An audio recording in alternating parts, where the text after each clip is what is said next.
That was supposed to train the technical people at the middle level. We've converted all of them to graduates. But I don't think there's anything wrong with that. No, We can still be doing that. No, I don't buy this. Because the focus is still on tech.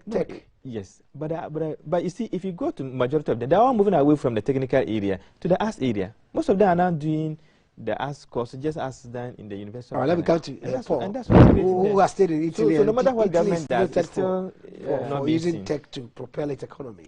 Sure. So how do we make sure that even the upcoming budget, we're talking about the numbers that are being churned out, 400,000 people every year. Yeah. How do we make sure that we're able to, not necessarily government absorbing all of them, but make sure that it's private sector driven? Yeah. I think if we look at our economic situation now, beyond the excessive debts or the high and rising debts, I think the second most pressing issue facing us now is unemployment.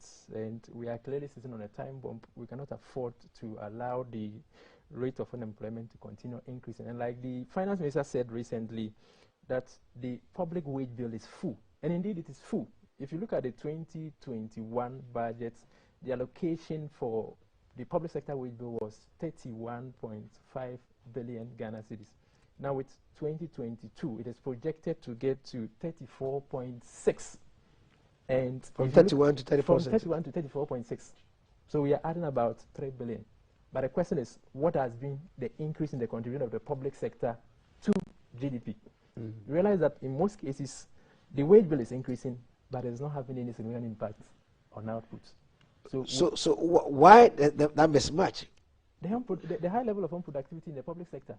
People are clearly being paid, but are not doing enough, are not contributing anything significant to output in terms of service delivery. Go to most of public agencies. What one person can do, probably 3 people are doing. People report at 12 o'clock, by 3 o'clock they are off. I have worked in a district assembly before. I did an internship. And if you look at our attitude as public sector workers, so clearly there are a lot of people who are being paid, but are not contributing anything significant to outputs. And I think that is one area we really need to streamline. And if you add interest payments, which is 37.2 billion to the 34.6 billion, we are hitting 71.8 billion. That is interest payments and the public sector wage bill projected for 2022.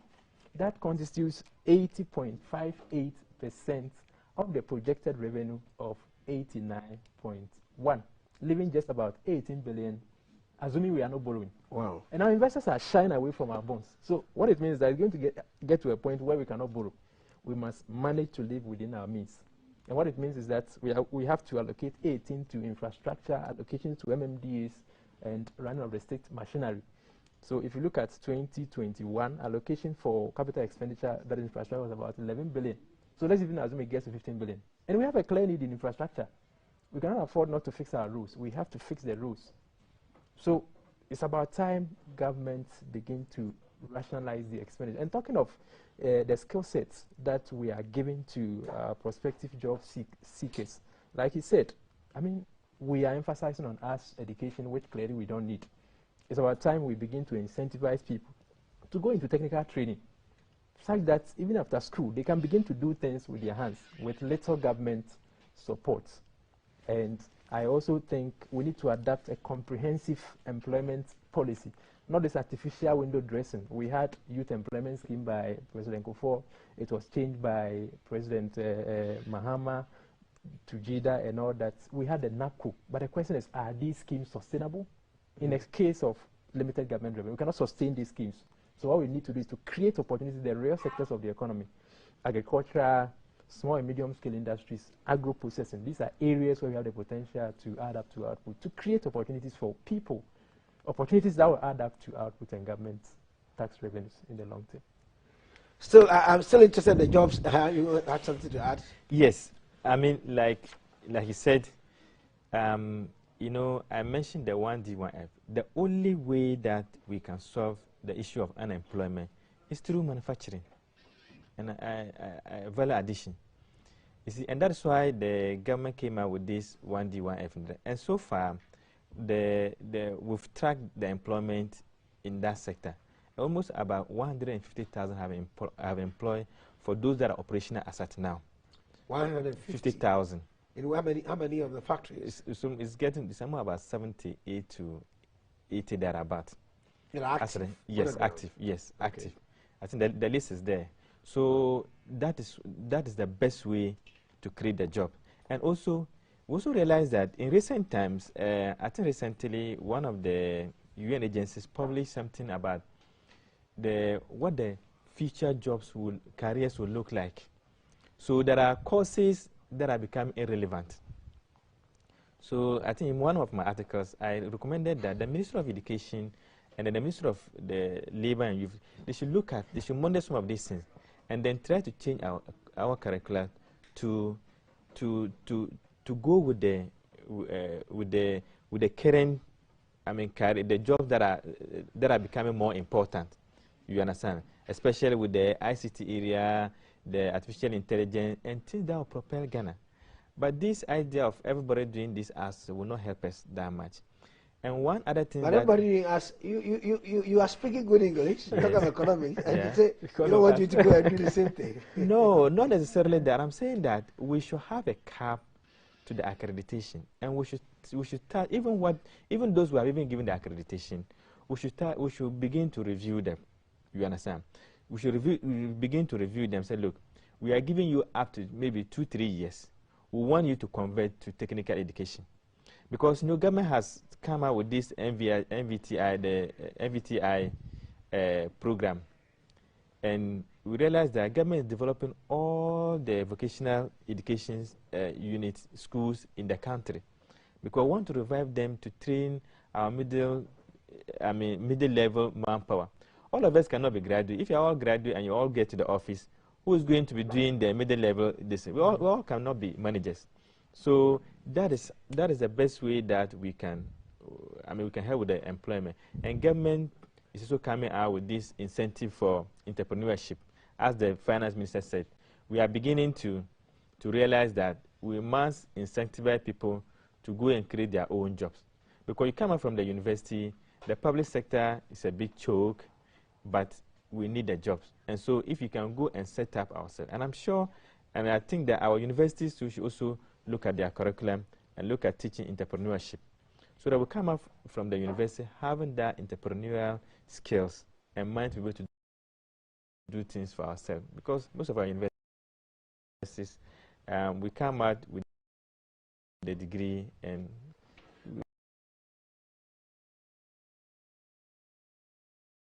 Paul, we struggle. We're talking about, this is not a new thing, yeah. But a lot of people, you can see now, a lot of the youth have gone into entrepreneurial space. Yeah. But the cost of credit is very expensive. Yeah. If you look at our policy rate now, we're now 13.5. If you check the list among the African countries, I think we are just 10 below the last one, which is very expensive compared to Togo. They are doing about 8.8%. Yeah, the Francophone countries. Yes. Maybe Nigeria. Yes, Nigeria. Yeah, about 10%. 10%. Yeah. So what do we do to make sure that we're able to, spike the interest by making sure we align these policies to drive the youth and get into that space too? Mm-hmm. All right, I think one of our correspondents is up there from Tema. Let's pick that one, then I come back to you. Michael, if you can hear you, please, you're welcome. Michael.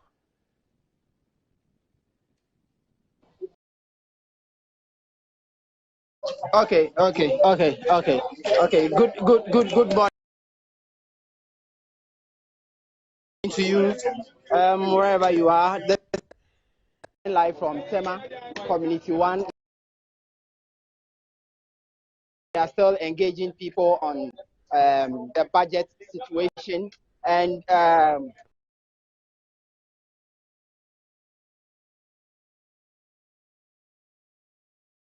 I want to appreciate the solid team that is in the studio discussing currently the benchmark value. Here in Tema, the benchmark values are of very, very important concerns to them. And so yesterday when we spoke with the Importers and Exporters Association, they were of the view that it is very important for government to do a broader consultation when it comes to implementing the benchmark values. And I can tell you that yesterday, information I picked says that the AGI had an interaction with GASEM, and my sources in the in GASEM say that they are trying to make sure that they pull a paddle on the implementation of the the benchmark value, because you know that GASEM also import clinker to affect them. Already prices of cement is high on the market, and so taking off those benchmark values are also going to affect in terms of prices. And so Tema here, the benchmark value is of a very major important concern to them. And so I'm currently at Tema Community 1, where I'll be engaging some drivers and finding out from them what their expectations are when it comes to the budget and what they want government to include or not to include in this particular budget. So I'll be having an interaction with some of them right now. They are here, all gathered here. And let me say this. It's on GTV. When I came here, the station was on GTV. Everybody is monitoring us. And so I want to first of all engage the station master to tell us something small. Good morning to you and welcome to GBC News. Yeah, can you tell us what are your expectations when it comes to the budget that is coming? We ask for we drivers. We are particular concerned about the fuel, whether they will decrease it for it, because now the fuel is too high, and more or less you work the whole day. At the end of the day, you use your money all to go and buy fuel, and you take your bare hand to a house.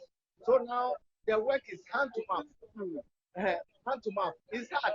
It's hard. It's not easy at all. So we are pleading to the government that it should even reduce the fuel oil. We beg him. Let's reduce the taxes. Look at the taxes on the fuel are too much. Something like polar tax, COVID tax. Let's reduce it so that we can get something to feed our family. It's not easy for us at all. It's not easy at all. It's hand to mouth. Now, taxi or transport work is hand to mouth. So that is a concern. And it's a major concern to them. And we also want to find out. I say good morning to you and welcome to GBC. Thank you. Yeah, but what are your expectations and what are your concerns when it comes to the budget that is happening in some few hours? We have been looking to this issue for a long time. But every time government wants to reach budget, they come around as our views. But it seems the views doesn't get to the government. For instance, let's talk about the fuel. We are working with fuel. And then, but we are responsible men and women. We have to look after our children. You have to send your children to school. So at least self-contained. These things all is embedded in our work. But when you buy fuel, and when we make the whole day, you are getting around 200. You get around 150. That's you deduct your fuel cost. The one that is for the negotiation, that's nothing from the rest. So we are looking to the government to reduce the fuel tax. But when you reduce the fuel, you can get something. You wake up to the morning to feed even tonight. But after work, there's nothing to support the family. Oh, okay. If you are looking to the government, because we you work well. Okay. Okay. Yeah. So for the drivers, it is the fuel that is an issue to them, and they want government to reduce the fuel. They are all here. They are waiting and expecting something good, good news from the budget that is coming. You want to share a thought with us? I'm also a driver. Okay. What are your concerns? Okay. Indeed, when it comes to fuel issues, we don't want to create politics with it. Sure. I suppose the whole wide world are facing this issue. It is it with the exception of COVID-19. Therefore, drivers are suffering. Most of us don't like complaining. For that matter, we don't think something special about this issue. Actually, if you have seen taxi drivers now, we have competition from Bolt, Uber, and a whole lot of transport competition coming up. Therefore, taxi drivers need the government to do something about it. Yeah, what they call income taxes. And so take home money has become something small. We are responsible for parents. Therefore,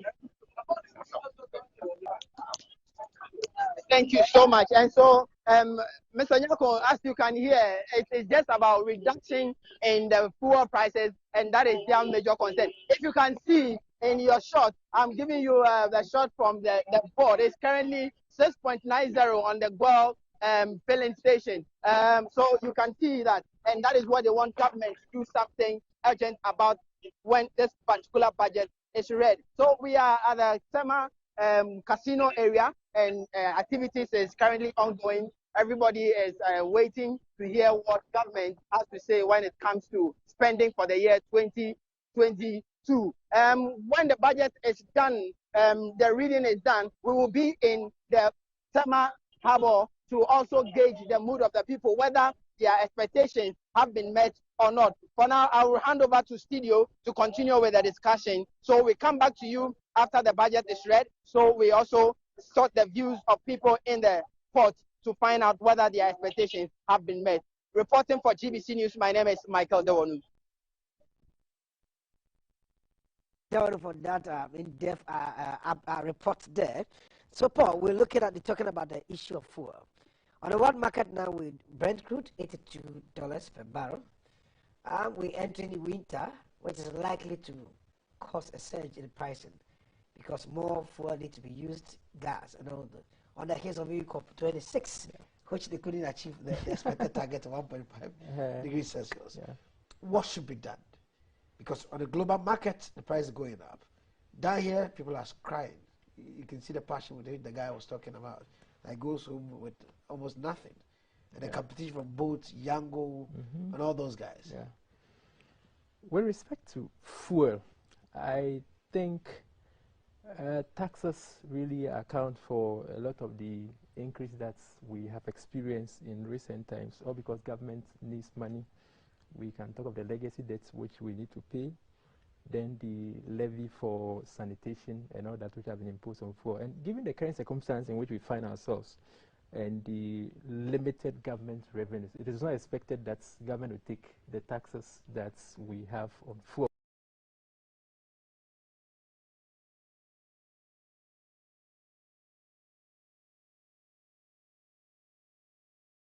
The COVID-19 health levy, and then national health insurance also went up by 1 percentage point, and then COVID-19 1 percentage point, and then we did the 10 pesos per liter. How do we make sure that these things are minimized, and then it impacts the severe hardship that is being felt in the pocket of people are mitigated? Wow. Well, I mean, this it's a very dicey situation, and it is all because of the limited revenue that we government is able to take from the citizens, and also against government own projected program that they want to embark on. You see, we as Ghanaians, we have to decide, because government is forced to take the decision for us, because if you look at in terms of our tax revenue, you know, like your colleagues were saying in Parliament, Ghana is doing lower as compared to our peers in West Africa. Yes, exactly, and we are doing almost about 13-14% of domestic revenue. And some time ago, I did I mean, even from our budget, I did tracking of the contribution of Ghanaians to our tax revenue. The formal sector, you and I who are working in the formal sector, where the taxes are taken directly. What happens is that the formal sector contribute a large chunk. Because the formal sector consists of about less than 20% of the entire adult population. I'll come back to you. Yeah. I think we have our correspondent Mutala on the line from Tamale. Mutala, you're welcome. Yeah, boss. You're welcome, Mutala. Please go ahead. All right, thank you very much. And we are coming to you live from the Central Business District of Tamale.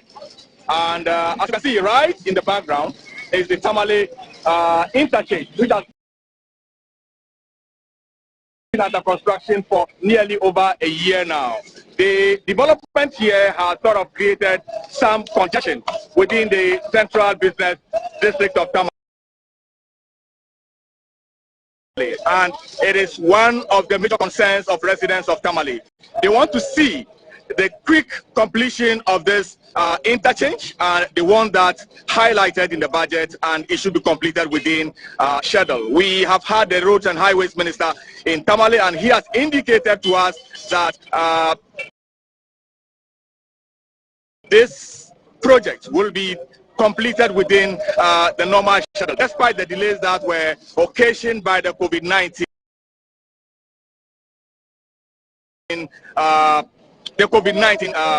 virus.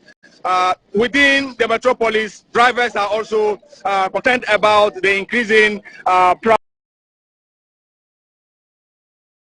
of fuel, and they want to see a reduction in the price of fuel. Let me try and see if I can get one of the drivers to talk to and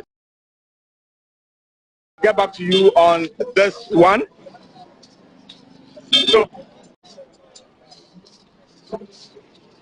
they have been complaining about the high cost of fuel within the transport industry, and they say it is affecting the transport industry greatly. Yesterday, I was with some farmers on the farm, and they are also concerned about agricultural inputs. They said despite the planting for food and job and other projects introduced by government, that is greatly impacting them in a positive way. They also want to see highlighted in the budget the subsidizing of agricultural machinery. As we speak, there's so much in the northern region in terms of rice that's matured, but they are waiting and looking for equipment to harvest their rice. We are still trying to get some drivers to talk to them, but like I indicated earlier, this is one of the major concerns of residents of Tamale, the completion of this interchange. It has created quite considerable congestion within the Central Business District, and residents want to see this completed on schedule so that it will ease congestion within the Central Business District and make life more comfortable for residents. We are trying to get some drivers to talk on the transport. All of them are shying away from camera, but let's keep on trying here.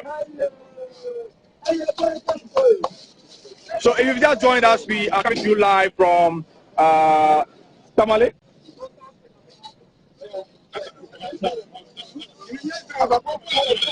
So there is an argument, as you see here. Everyone is avoiding the camera. Good morning, sir. Good morning. Do you mind? Are you one of the drivers here? No, you are not ready. All right, thank you. So, off camera, they will tell you that they have challenges when it comes to fuel, but they are not willing to talk. So, my brother, if you can join me here, you were telling me about the high cost of fuel that is affecting transportation, your drivers. So, please, let's listen to you. Tell us where you drive from and what do you want to see in the budget? Oh, I want to say about that very good about the fuel. I'm a driver from Yeboah to Tamale.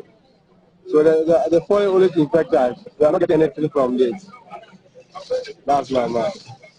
So what specifically do you want to see coming to about the fuel? What specifically do you want them to do? About the tax, if we do the tax, I'm sure the fuel will come down. All right. So this gentleman will want to see the fuel tax reduced. So fuel una is too much. Let's hear you. What exactly are your concerns as government reads the budget today? Reads the budget today.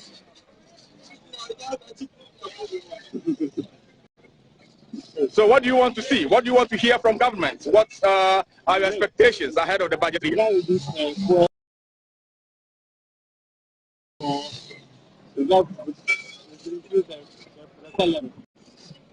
They should reduce fuel and increase salary. Are you a government worker? Yeah. Okay, what do you do? You are a driver. Okay, so he wants to see an increase in salary and also a reduction in the price of. By Monday to Friday, you don't get money and back where and wait. All right, so you are also saying something here. Let's hear you. For instance, what do they call the truck? No passengers. There's no money in the system.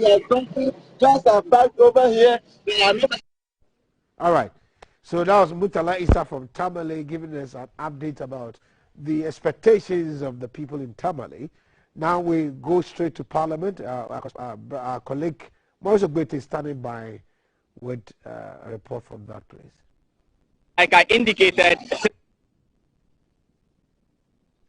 Maurice, you can hear me? Hello, Maurice. 2021 was a major year in which we needed to find a way of recovery, revitalizing the economy, like you said. So take an economy that was growing around 7%, dropped about 1%. So in the year after COVID, where have we been able to come to? The minister will provide that data where we've been able to come to. Take some of the data that is already available, trying to bring things like the inflationary curve down, as in the rate at which prices are increasing, bringing it down, about 15.3%, trying to bring it down. So where were we able to complete? As at the end of the year, I think that we're doing 11.1%. Currently, 11.1%. Yes. So it would then tell you where we are currently, and then a projection as to where we will end the year. So in terms of specifically what we've been able to, I think the biggest thing is that we have succeeded in protecting lives. Sometimes when you breathe oxygen, you take it for granted. But when you're in a place where there's no oxygen, then you see the value of oxygen. So in places where people were dying in the tens of thousands because of it, they may value it more when we say that we have protected lives. So in this case, you're just trying to say, just as Angela Merkel said, that, I mean, at this time where we're protecting lives, you don't want to talk about the deficits and the debt to GDP ratios. Fiscal discipline, suspended their fiscal discipline rules, like you just said. Sure. But the most important thing was that we were able to protect lives, we were able to protect livelihoods. And in April 2021, we've seen an uptick in the Ghanaian economy. So today, the public sector is recruiting. That's why you see lots of young men and women who are, trying to sign up for public service. You see the private sector is expanding, growth of about average 7%. As compared to 3.5% means expansion. You're going to see today in this budget very significant amount of money voted to support entrepreneurship. So I think if you look at the trajectory, we are revitalizing this economy. It's now time to quicken the pace at which I'm talking about money is going to support entrepreneurs in this budget. Are we going to see money rolled out to banks so that they can offer patient capital for entrepreneurs to access, nurture their business and also employer. So what are we going to see in terms so of the one, you're going to see a policy decision by government that in addition to the public sector, which is creating more jobs in the public sector, in addition to the private sector expansion, which is creating more jobs in the private sector, we should put a significant amount of money behind financial institutions that support young entrepreneurs. So yes, banks, private equity companies, and places where young people can get money, programs where people can get money and technical advice to do their business. But I think we must first recognize the policy decision that this is significant, this must be resourced. It's a major policy decision. And then secondly, the kind of resources that are being put in. If you compare to some of the amounts that have been voted in times past, I dare say will probably be the largest amount of money that is being put behind youth entrepreneurship. Right. But we have to quickly, instead of spending a debate on whether it's good, because we all know it's good, we have to quickly move forward and focus on its implementation to ensure that it is valid. Right. So I know that time is not on your side, but the debt situation is worrying. The international community, international investors are shying away from our bonds because of the debt situation. What's the finance minister going to do in terms of assuring them that we have a hand, we have a hold on our debt situation and our fiscal? First of all, we should correct that narrative. They are not shying away from our bonds. They have priced our bonds a bit high because the risk of Ghana's bonds is higher. So our bonds have become a bit more expensive. And there are various reasons associated with it. In fact, even some of our social conversations are affecting people's social policy decisions on whether or not they want to exit investment in Ghanaian bonds or exit investing in Ghanaian. But that's a different argument. The real question is, what are we doing to bring debt to a sustainable level? Sure. Debt, and I see a lot of people focus on the CD-denominated debt stock. And I always make the point that you'll be misled. If the dollar is $1 one CD, if our total debt stock is $100 million, in CD terms it's 100 million CDs. Okay. If tomorrow morning is 1.5, the same $100 million is 150 million CDs. Well, we can't say it any other way, apart from the CD-denominated debt. No, we can't, and I'll explain to you. So if you have a situation where you have somebody say, the debt stock was 100 million, now it's 150. You have borrowed 50. Show me what you have done for or with it. That person needs to be helped to understand that it doesn't work that way. But it's also the duty of the government to have a hold on the forex rate so that that does not happen. No, I'm saying we have to first correct the conversation. Okay. That a change in the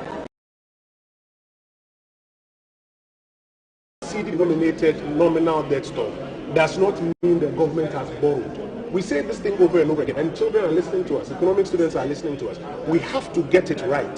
That a change in the CD-denominated debt stock does not mean that the government has borrowed. And that's why I've just cited this example, which is a matter of fact. Okay. Somebody can say, well, the government has a role in stabilizing the currency. Absolutely. And so then the government will show you how stability, relatively as compared to previous times, has performed. You can get to that. But the first misinformation has to be correct. That's my point. The second thing is that if you want to do debt analysis, that's why all over the world, they don't use local currency denominated debt as a benchmark of debt sustainability. They use the debt to GDP ratio. They use the deficit. They use the tax to GDP ratio. Those are the indices we have to look at. Right. So how are these indices performing? Take the deficit. We came to power and said deficit shouldn't go above 5% of GDP. And we did very well. In COVID, we went up to 11%. This budget, you see the minister show. So to answer your question, what are we doing about it? Right. He will show how he's bringing it back from 11% to 7.9. And the fiscal part, that brings it even further to about 6 and then back to 5. That's evidence that we are bringing down the rate of debt accumulation. He will also show qualitatively how he is stimulating or investing in the real sector, youth entrepreneurship, agriculture, industry. What does that do? It will boost GDP.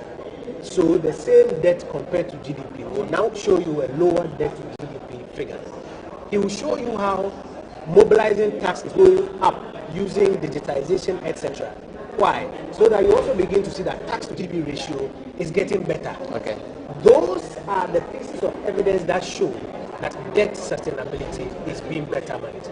But if we base our argument that it was 124 and it's 300 and something now, so you have borrowed, it is not true, and we have to explain to our audiences. But this conversation has been in the public domain. It doesn't make for it some right. time, It doesn't make it right. for a very long time. It doesn't make it right. The Supreme Court ruled that the fact that people could take people to commissions of inquiry and convert the report into a docket and prosecute them doesn't make it right. Okay. And you saw the Supreme Court deal with that. So the fact that people have been having this conversation. And some of you had this conversation. Doesn't mean that. No, I'm coming. The fact that somebody has been having this conversation for doesn't mean that this conversation is right. Is right. We have to get it right and educate the public accordingly. Looking at the state of the economy, are we going to see the minister pressing the austerity button in terms of achieving fiscal consolidation? Rather, you're going to see the minister stimulating the real sector, investing more money, as I've mentioned, into entrepreneurship, into agriculture, into industry, in the real sector. So you will see qualitative consolidation, where we consolidate on the places where we think we should club on and put more money into the productive sector. Why? Because we want jobs, we want incomes for our people. All right. So I mean, there's been this debate that the current economy situation we are in is largely attributed to COVID-19. I mean, there's one side that is having that. There's another side that says it is not COVID-19. The Ghanaian economy had worsened even before COVID-19. So I'm just saying that I have to go back to the chamber. Don't even believe both sides. Right. Go and read. Those who say they want policy credibility from abroad, go and read the Fitch ratings report that just came back. The Fitch ratings report that just came back says that the economy suffered for COVID. It is not a doubt. Look at how revenues did not perform, how we had to expend some more, borrow some more so that we could expend. And the Fitch report says quite clearly that the recovery is not even back up to where we should be recovering. And that if we do not quicken the rate of recovery, the economy cannot be restored to a certain level of robustness to withstand further shocks. How can anybody read this, my brother, and say that it's not true that the economy has suffered from COVID? You are wearing a mask. Your show has suffered from COVID. Even the job we do has suffered from COVID. Sure. Look at the market women. Look at people who have to do social distancing in their offices. Look at vaccines. We're having to spend a lot of resources on acquiring and vaccinating our people. How can anybody look at all of this evidence in the face and say that it's not true? Anybody who does that is just trying to wish away the realities so that maybe he can gain some political advantage. But I think all of us can be in mind that COVID has had a severe impact on the global economy. Ghana, no doubt. Ghana is recovering, and we need to pump some more money into the key places that will speed up. Which side of the argument will the finance minister be taking in terms of the benchmark value conversation that has emerged in the last couple of weeks? Are we going to see the minister heeding to the call by AGI to withdraw some items from enjoying that privilege, or will go ahead to sustain that policy? Benchmark valuation discounting was introduced to make cost of importation cheaper. But we have found out that there are some products that we produce here in Ghana that do not require us to discount the taxes on their import competitors. So take chicken.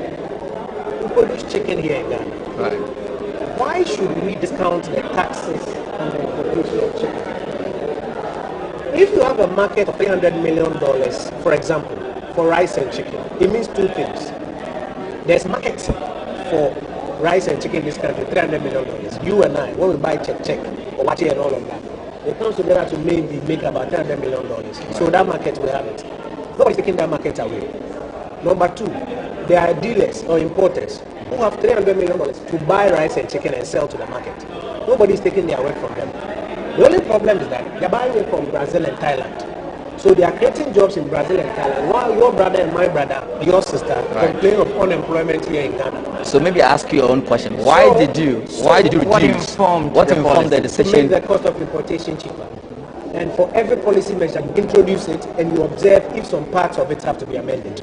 So you've introduced it, you've had an opportunity to observe that when it comes to about 32 particular items, we take the thousands of items we import into this country on a daily basis. We import lights, the benchmark valuation discounting or something like lights will not be affected by this.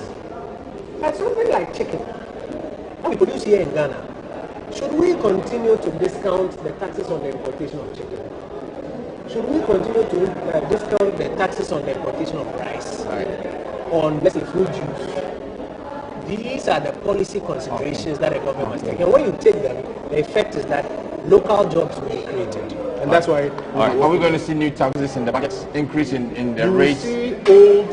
No, I don't think you see increase in rates. You see old taxes being efficiently applied. You will see... Reintroduced? No, I don't think so. Old taxes that are there, but getting some more compliance with them. I think in one instance, you will see one tax or one levy removed and another introduced. Substitution. So substitution is not more. More is plus one. When you have 11 players on the field, when you say more, that means you've added one. If you substitute, you take out number 9 and bring in. Thank you. Let's take off.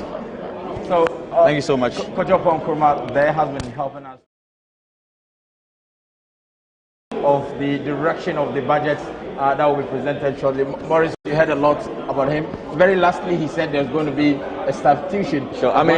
I have been expecting. I mean, that's my expectation. I mean, the finance minister, if you look at his budgets from 2017 to now, he has a very special skill of engineering the budget.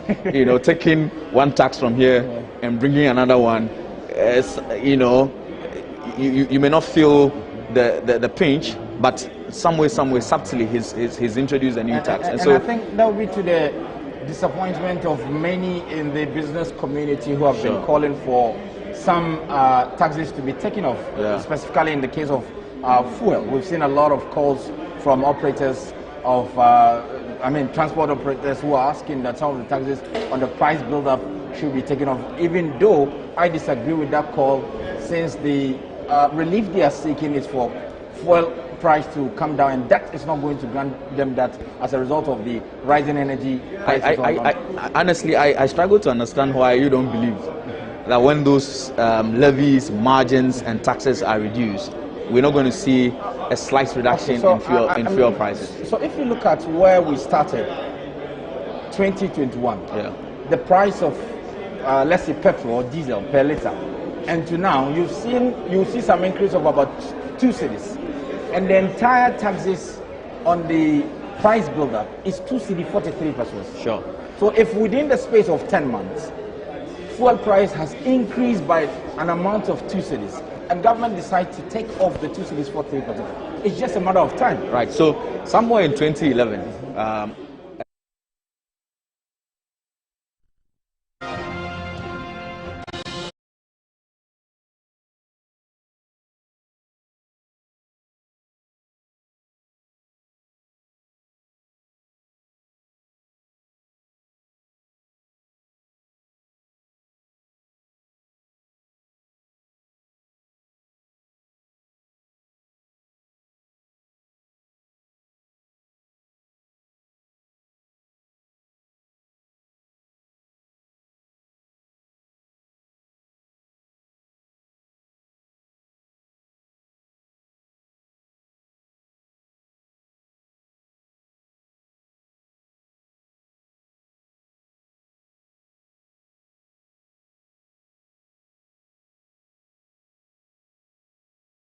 Maurice Ogbete and Abdurrahman Sani in Parliament talking to the Information Minister, Mr. Kojopon Nkrumah. Now we're going straight to Bolga to talk to our correspondent, Samuel Ayama, about expectations of the people in Bolga. And he spoke earlier, we had engagement, and he was talking about the fact that rice farmers are expecting a bumper harvest, but they don't have combined harvesters, and that is affecting the production of rice, and it's likely to even affect pricing. Samuel, you're welcome. And also in terms of supporting entrepreneurs in the country. Hello, Samuel. Has been dominant in the discussion in the last couple of weeks. So we'll be taking the perspective of Honorable Murtala Mohammed. Thank you so much, Comrade. Welcome to our makeshift studio here at Parliament House. But why is the minister not around yet? The time was 10 a.m. First and foremost, this has never happened. At least I was in the seat parliament, and I witnessed at least 8 budgets being read, 4 budgets and 4 mid-year budgets being read in this house. This year, I witnessed 2 budgets being read, 2021 budget and the mid-year budget. We have never witnessed this. The official communication was that we're going to have this budget read at 10 o'clock. Is it a case of what we all know? We all know that the minister is not that well, and it's not a crime to be unwell. That's not what I'm suggesting. Couldn't they have someone to do that? Or is it a case of a last-minute changes because of the impending agitations of labor unions and other organized bodies? You know, GUTA have indicated and signaled they may demonstrate. AGI have done same. Pharmaceutical companies have done same. You have industries. Almost everybody is raising concern. Raising the issue of GUTA and AGI, where do you stand in this conversation of GUTA calling for the benchmark value policy to be maintained, and AGI also with the intent of supporting local industries to grow, that this should be suspended? I've been a deputy minister for trade and industries before, and I'm also a member on the trade, committee in Parliament. Clearly, it tells you the level of the incompetence of this government. Because as at the Ministry of Trade, and if you ask the GUTA and their leadership, I had an open door policy with them. We engaged them in every single policy decision we wanted to take. And I believe that if the ministry had done that between AGI, GUTA, and the government, these issues wouldn't have happened. But let's look at the issues for which reason the benchmark values are going to be removed. And for the want of time, I just want to take the middle one. The government has not been able to generate so much as a result because of what? The imposition of those taxes. They imposed them and they didn't generate so much. But the question is that in 2019, the entire year, our posts were dormant because of COVID. A government that has blamed everything on COVID, including a miscarriage of a woman, is now telling us that yes, we are going to take it off because we didn't generate money. You don't need rocket scientists to tell you that you couldn't generate because of the COVID. And I can bet my last penny. In this particular budget, they will blame everything on COVID. They will blame even a petty thievery on the street of Accra. COVID-19 a factor? The reason why COVID should not be a justification for the inept and the incompetence and the corruption of this government is that COVID didn't hit only Ghana.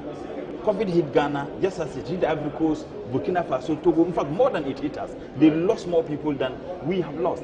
None of them went to the IMF, to the World Bank for $2 billion loan.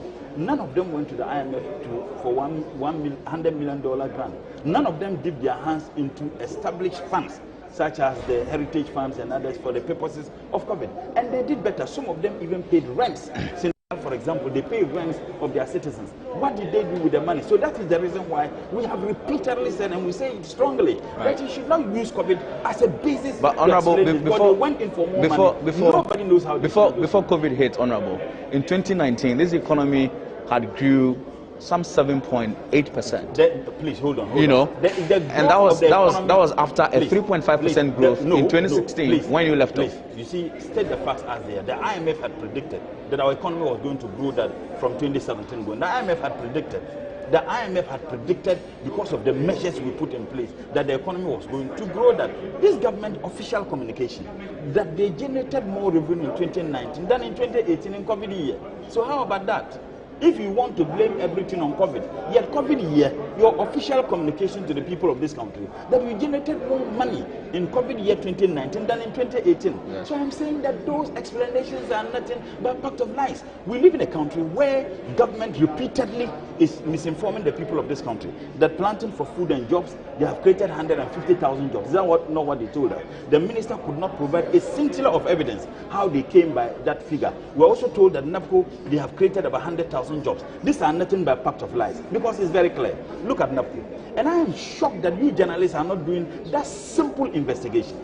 Governments are run based on decisions taken by all of us. A government cannot spend a dime except that dime is approved by Parliament. Is that not the case? Sure. NAPCO, they started implementing it in 2018. The budget line for NAPCO in 2018 was 400 million. Go and check the 2018 budget statement.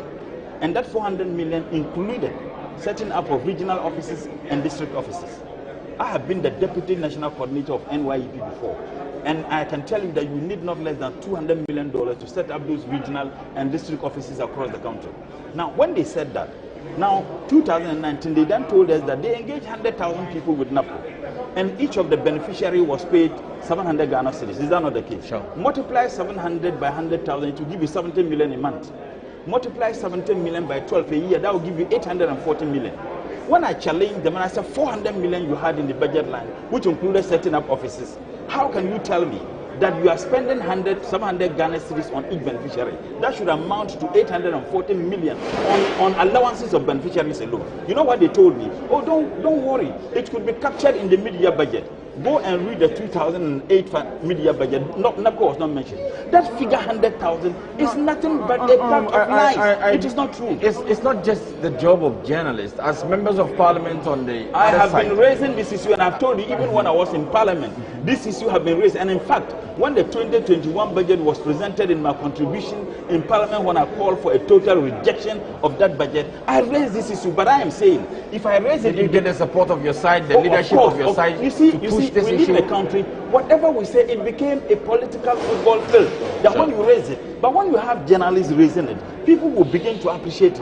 I am saying that 100,000 figure is nothing but a pack of lies. Right. Now, how can you create 100,000 jobs under food, planting for food, create 100,000 jobs under NAPCO, yet unemployment rate is increasing? But let me make this point. You have a minister for agri, perhaps who just descended from Jupiter, is telling all of us the prices of food items are not increasing. Be sincere with me, journalists. At the bowl of cake you buy, has it increased or not? It hasn't only increased. The size has shrunk. The size, look, I'm a farmer. I had a poultry farm. I have rare animals. I engage in cereal cropping. My poultry farm is collapsed. The reason is that I could no longer take care of the birds because the feed is produced from maize. But it's not just me, alhamdulillah. I have a privilege that I can earn some income somewhere. Right. But there are people whose entire livelihood depends on those things. It's gone. Right. Yet this minister, look, in Tamale, I grew up in Tamale. I have never in my young age witnessed a bag of maize sold at 200 Ghana cedis. This year, a bag of maize was sold in Tamale 400 and more. Even with this harvesting season. Is it not because of the drought we saw in the southern part of the last year? I followed up on that issue. Hold on. I beg you. You are too smart for this. Another gargantuan lie. Over 80% of the cereal we produce in this country is produced from the northern belt. From the northern belt. Was there any drought in the north? The minister said that because of the drought in the south. Does the south produce cereals? What percentage of cereals do they produce in the south? And these are the questions I expect you journalists to ask. Right. The minister said that because of the drought in the south, over 80% of the cereals in this country are produced from the northern belt, from Kumasi downwards. I was on a program with another MPP, incompetent communicator, and he says the south. And he thinks that Ashanti in Brown, he said Techima is south. Techima is not. The northern belt produced over 80% of the cereals in this country. There was no drought there. So if there was drought in the southern part of the country, there is no way it could affect the production of cereals. That is a lie. Right. Coming back to the budget, what's the expectation of the minority as the minister presents the budget? Well, I expect the final announcement of the ordinary Ghanaian worker. I expect a final announcement of what is a funeral announcement? Yes. What do you mean by that? I'll tell you. The budget is going to kill us the more. It is going to... Including yourself? Yeah, everybody. As a final announcement of the citizens of this country, I expect a final announcement of Guta and its members, final announcement of industries, final announcement of importers and exporters. There is nothing hopeful. The Minister for Information, I just saw him having, and he indicated that taxes are going to go high. No, he said they're going to substitute. He said there's going to be a they're going to take some taxes off. One tax will be taken off, and another will be introduced. Right. But what's the essence of that? Hold on. Right. He says substitutes. We are crying over the taxes today. And the minister says you are going to substitute. That nothing has changed. In all honesty, looking at the state of the economy and the fact that revenue streams have dried up, the revenue is not performing. Why have they dried up? Why? Partly because of COVID-19 and the fact that... Allow me, if I can make the point. Okay. Partly because of COVID-19 and also the fact that the Ghana Revenue Authority has not been able to collect enough taxes. So whose responsibility is it to collect taxes? Is it not the government? So they were able to collect more taxes in 2019 and boasted about it. The Ghana Revenue Authority have indicated that they always meet their targets under this government. They have told us that. They have. And we and I have not descended from Jupiter like the Minister for Agri. They have told us that. Now, if assuming without admitting you didn't even hear them, 2019, they claimed officially that they have generated more revenue. COVID year. Yeah. COVID year so 2020. 2019, 2020. Why? COVID started. They generated more revenue. So why would COVID ease in and they are not generating more? If indeed they are not generating more, the target had been elevated. I'm saying that why? The target has been elevated because the economy too has expanded. The target has been elevated because we have discovered more oil wells. The targets have been elevated because prices of gold have gone up. The targets have been elevated because prices of cocoa has gone up. That's domestic revenue. No, domestic it doesn't matter. We are talking about the entire revenue of the state. All right. Why? Domestic revenue didn't affect only, COVID didn't affect only external revenue. In fact, they affected more. Okay. And when we are talking about domestic revenue, the economy, they claim, is growing. Oil prices have gone up. We are a net producer of oil now. Is that not it? Cocoa prices have gone up. Look, oil prices, is it not largely because of the external factors? We are seeing prices of crude on the international market going up. Do we care whether external factors? Our interest is that they've gone up. Right, Honorable. So that's our interest. We'll wrap it up. Whether the reason why they have gone up is not the issue. We'll wrap up on this interview. But so clearly, this idea of COVID, they shouldn't blame everything. Clearly, the economy.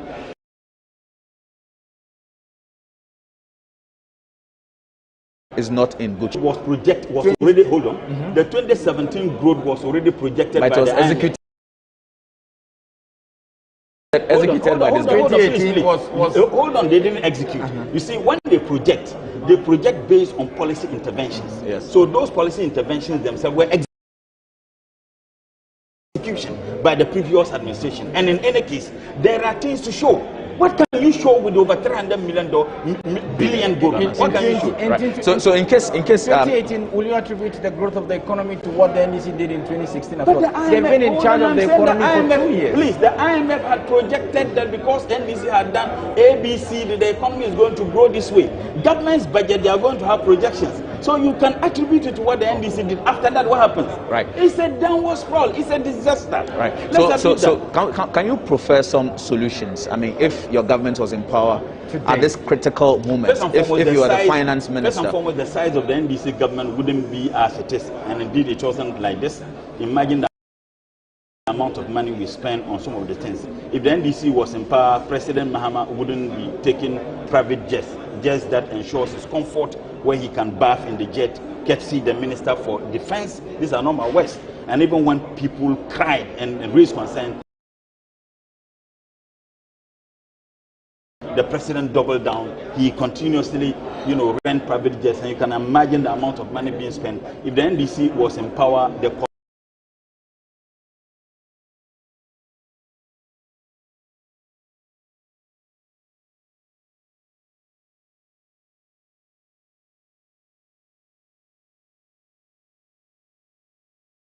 more lucrative decisions. That is the difference. All these problems we are facing is attributed to one thing, and that one thing is the ineptitudeness of this government. Right. Thank you very much. And I appreciate that. Thank you very much. Right. Okay. A lady should be doing this. Right. So that was.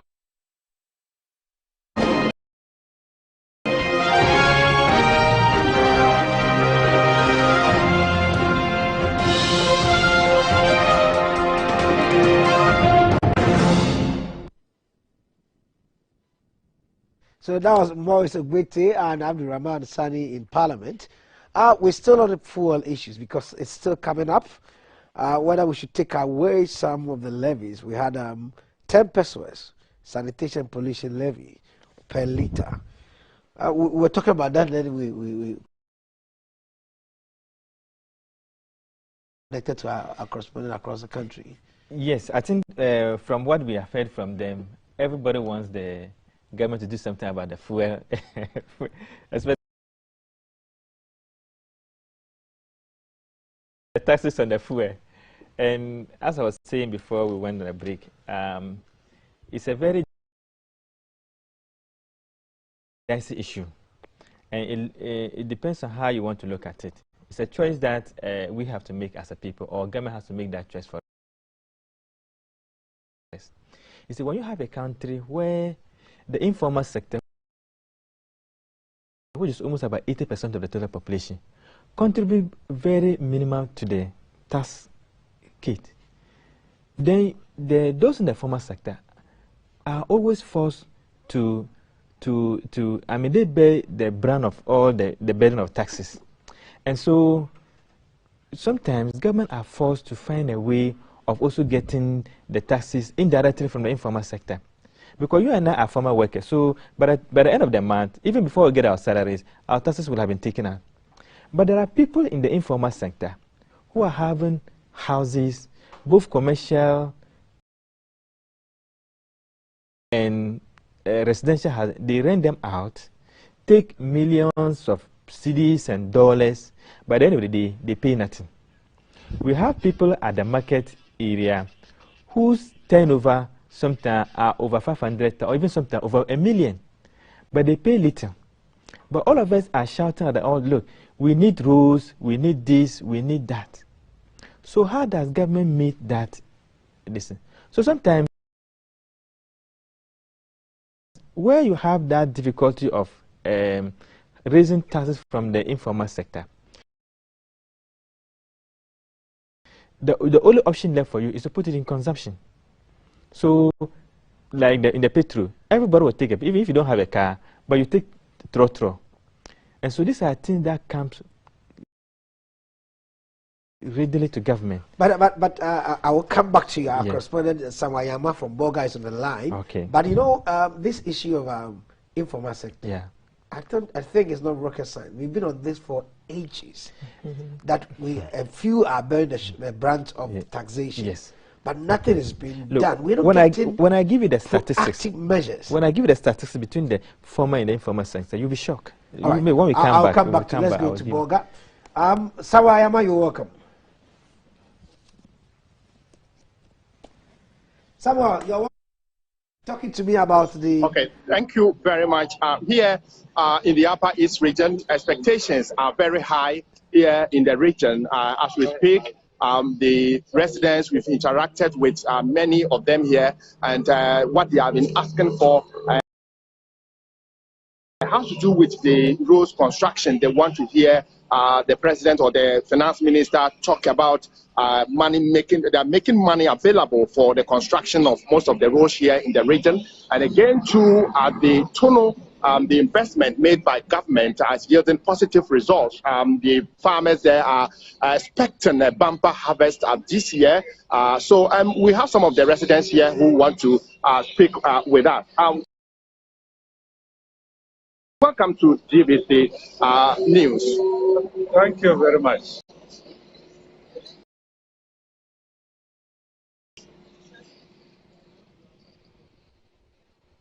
Okay, so let's hear from you.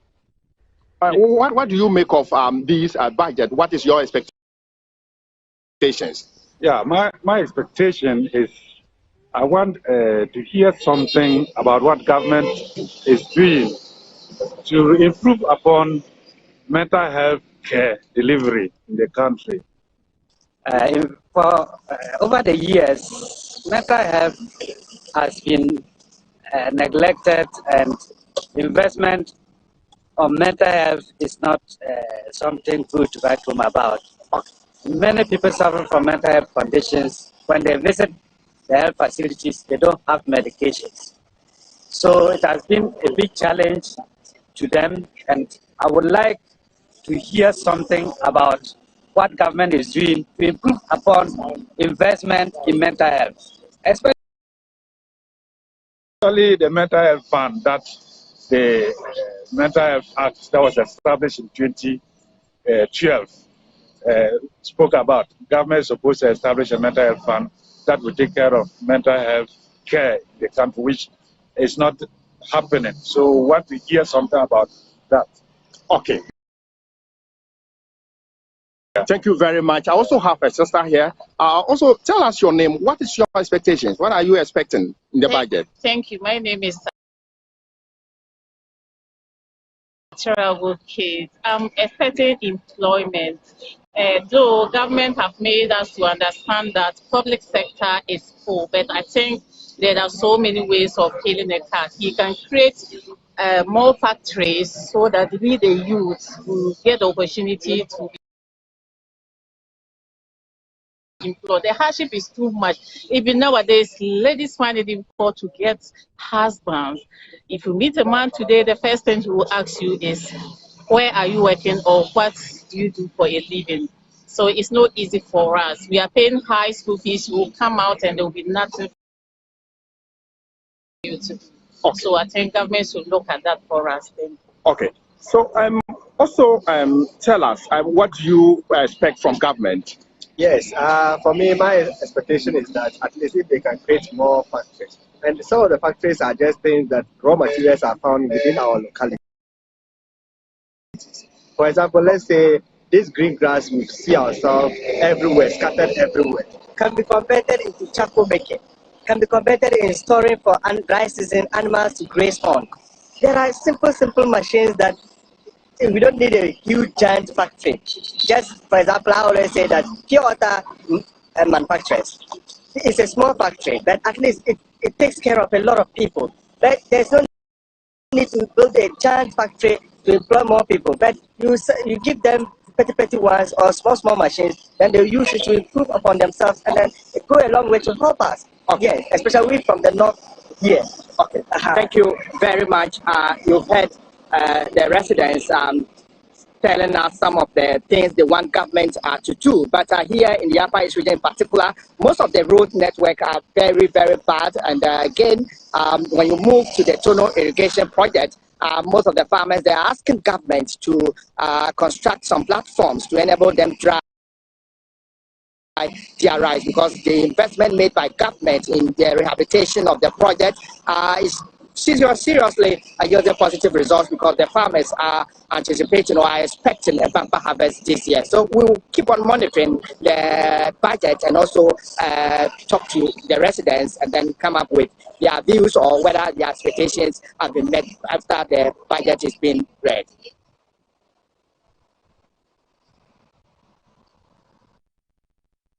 Let's come back to the studios, and we'll pick a soundbite from AGI and Guta about their banter as to why benchmark value should be maintained or it should be removed. Let's pick that soundbite, and then Habiba, I'll come back to you. We should be very much surprised if the government succumbs to this treacherous and diabolic request of the AGI, who are trying to lobby against this most acceptable flagship policy of the government to destroy the distribution sector of the economy. Ladies and gentlemen, the irony, hypocrisy, and absurdity here is that while the AGI is calling for the abolishment of the 50% reduction of the benchmark value policy for the trading community, they are, on the other hand, crying,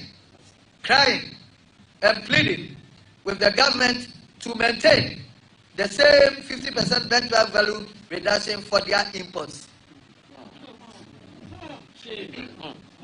Members of the press, you can clearly see the double standards here.